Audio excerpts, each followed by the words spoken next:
for people who heard about me talking about gardening, comparing gardening and development, today you have Maieutics, from design to the birth of a film, you know, and then this is potentially what I'm doing every year. I'm helping people to jump from the desire of their project to the birth of their film. The desire of parenthood could come from only one person, you know.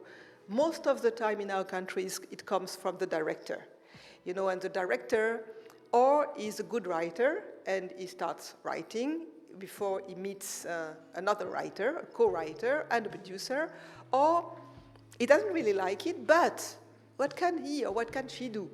Nothing. And this is also something that people don't understand, and it's really sad. You know, people are always accusing directors that they want to do everything by themselves, you know, like they want to write, direct, sometimes act, sometimes co-produce, but okay, I'm not going to talk about acting and co-producing, but come on, you know, who is going to give to a first-timer a co-writer? Who is going to pay for it?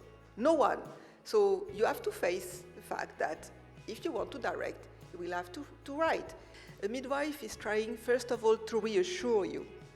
You know, like people who are not reassuring around you are the wrong people during development process. Reassuring people doesn't mean to flatter them.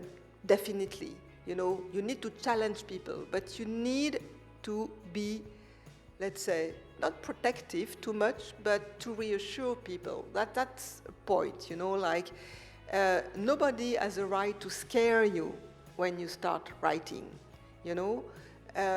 Nobody has a right to tell you that this is the wrong topic or the wrong way to tackle your topic. People need, and that's also Maieutics, to raise questions. Through that question, you will understand where are their doubts.